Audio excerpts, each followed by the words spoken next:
Scorpio, welcome to your December 2020 Astro Transits. It's Raina here. And so this is a month where you could see a real boost to your finances and going into 2021. As a matter of fact, this might be a significant year given the solar eclipse that's going to occur in your second house of earned income. And as always, I tell people that these are general forecasts.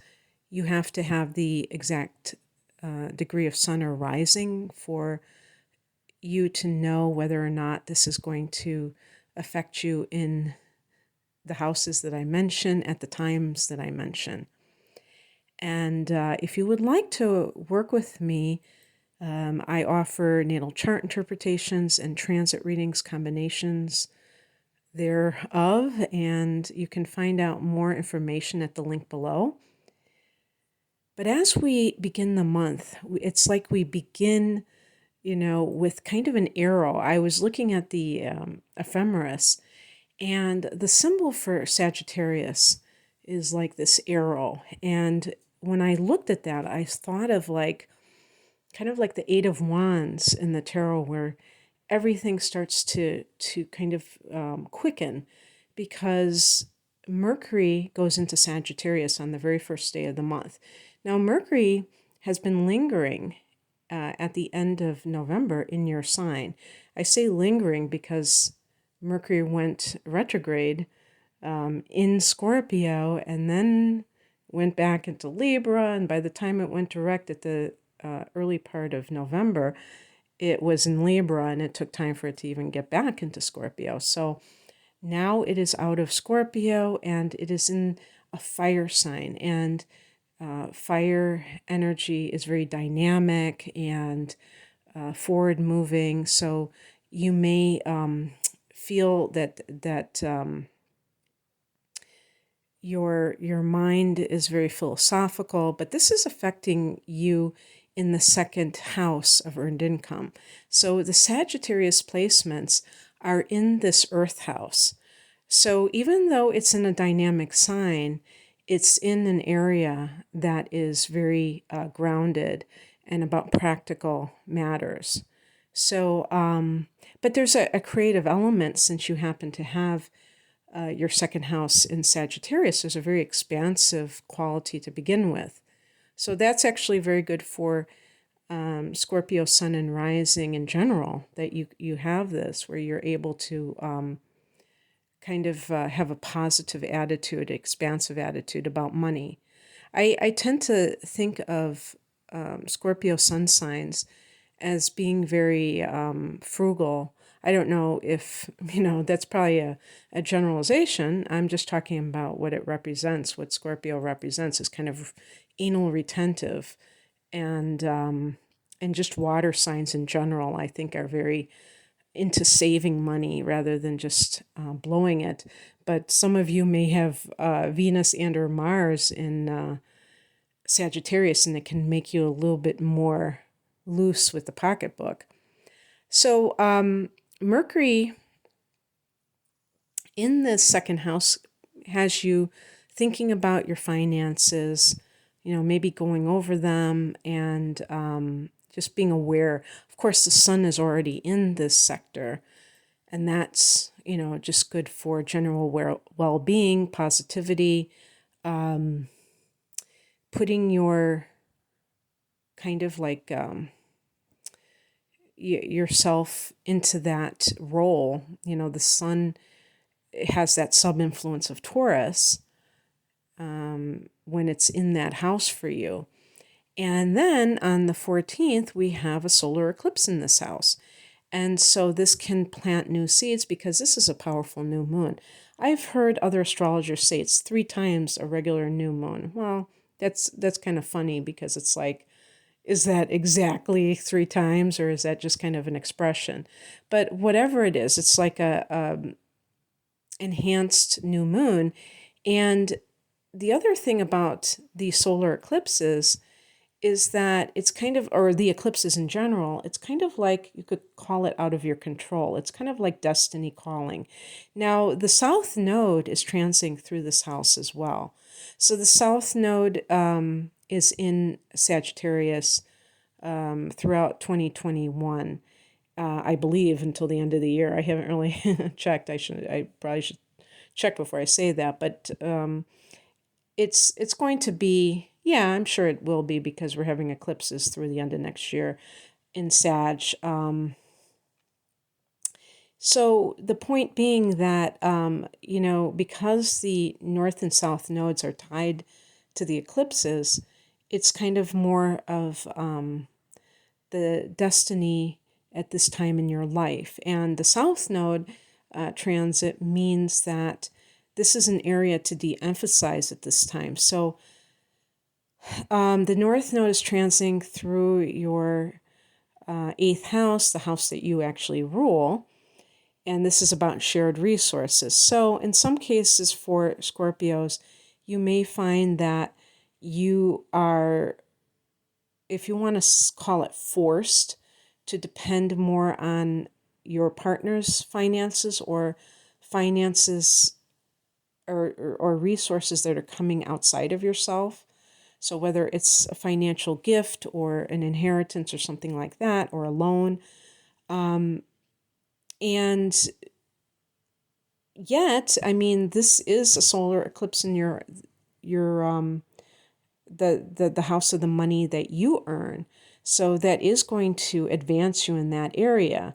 It's just that you have to balance out your reaction to that, because if you have a new source of income, you can't get too wrapped up in that, because there's something for you to learn that involves other people involved with your finances. And I can't tell you how that's going to affect you personally, but for some Scorpios, if you have a tendency to be very proud and feel that you never want to take money from others, even if it's a gift, something may come into your life that makes you change your tune. And I personally used to be like that, and still sometimes it can be a bit difficult, but you can really shift your whole the story that you tell about money when you do that, because sometimes these are things that we have been told by our elders and are not necessarily relevant to our lives. And so let's see what happens, but this could be very good for your finances to have a solar eclipse in that 2nd house. And the very next day, Venus goes into Sagittarius in that house. And this is significant because Venus rules the 2nd house of earned income. So it's like a double Venus influence, very good for attracting money to you. And and the 2nd house is also the house of earned of your self-esteem, your self-worth. You know, you talk about net worth. Well, there's self-worth. That's the real worth. And so with the solar eclipse here and then Venus here and the sun, obviously, you could be feeling really good about yourself. And Mercury is here as well. So it's a big party in this earned income sector, as well as the sector of how you feel about yourself. Actually, by the way, with Mercury going into that 2nd house, you may even get some kind of a message about money. On the 17th, Saturn goes into Aquarius, and this is going to usher in a 2.5-year cycle of Saturn fully in Aquarius. It did retrograde back into Capricorn because it was briefly in Aquarius earlier this year. Now, this is an angular house for you because it's in a fixed sign. I can't remember if I have done one of these videos for you, because I've done them for other signs with the transits of Jupiter and Saturn into Aquarius. I've done most of the signs. So if you're interested in an in-depth look at that and how it's going to affect you in 2021, please, look at my channel and see if I've done your sign yet. If I haven't, I will be doing it probably sometime this week. So, just briefly, because I'm not going to go too far into it, Saturn in Aquarius, this is going to be your fourth house of home and family. So you may find in the next 2.5 years that you have more responsibilities with family, whether it's or with your home in general or real estate. So I think, I never read about this. I think it could even be like a career in real estate too. And it seems like they never mention that, but they mention the responsibilities. So responsibilities can be your house needs a lot of repairs, or you need to work on your house in some way. You can't sell your house, or it seems because Saturn can bring obstacles. You feel like you're stuck there. It can be like the fourth house can be the mother, so you may feel like you have more responsibilities, maybe taking care of her in some way.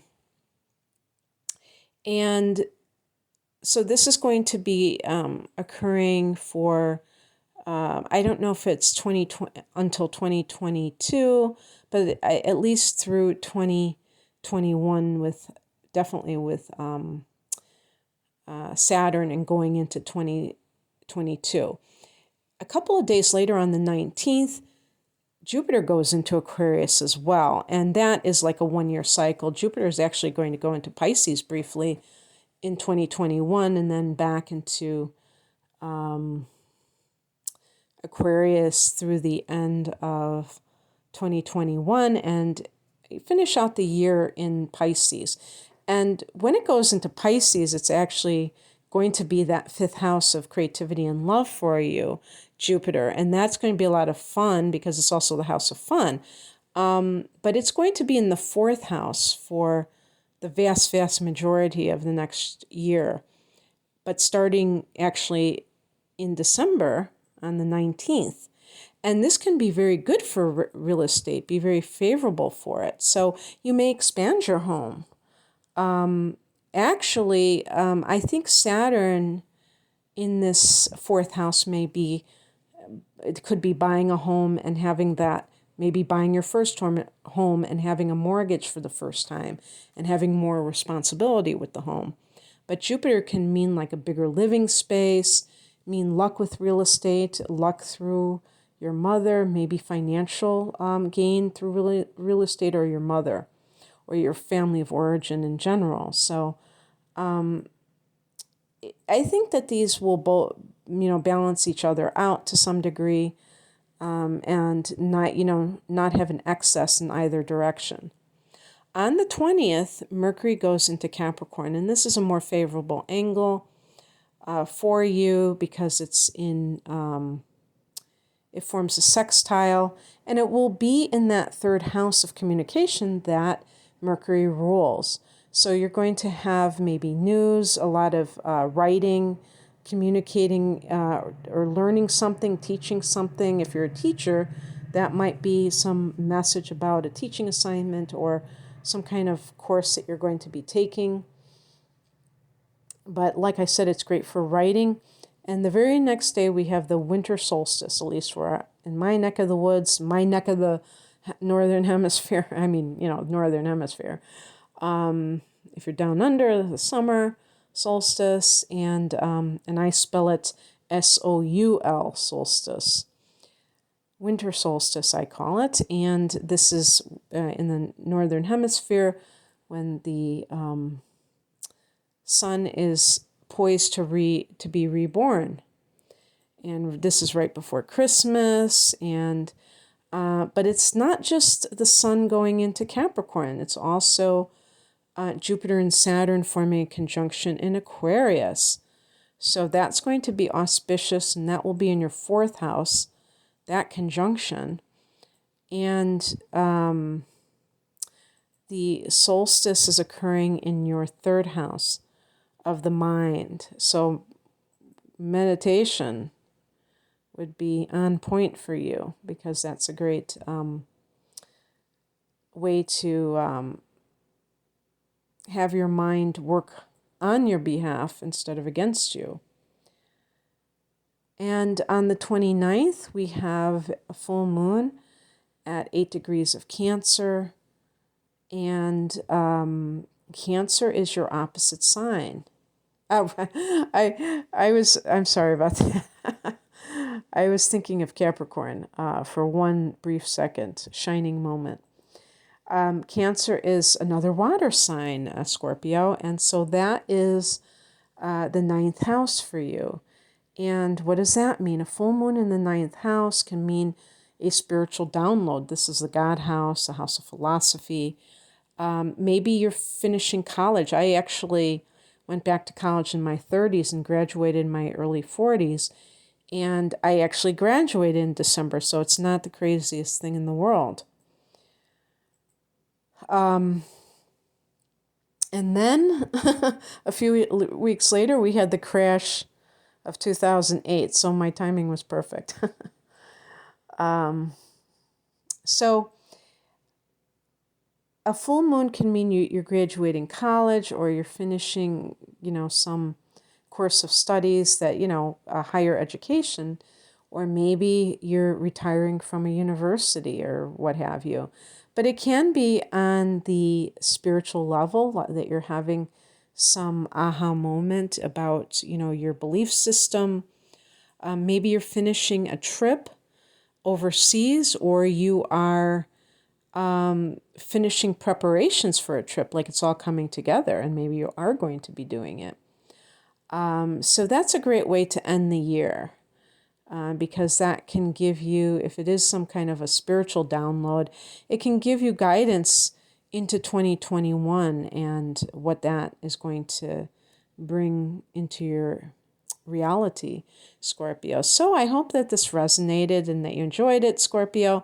If you would like to take a look at 2021 on a more precise way, in a more precise way, especially if your sun is in Scorpio and you're listening for your sun, your rising sign is a whole other ball of wax, and you could have any sign as your rising sign, and all of this timing would be totally different. And by the way, for timing events, the natal chart is really, that is based on your time of birth.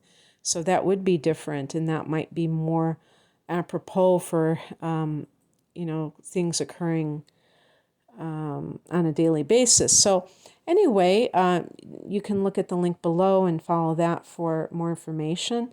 Thank you for listening. Have a great month. Take care. Bye.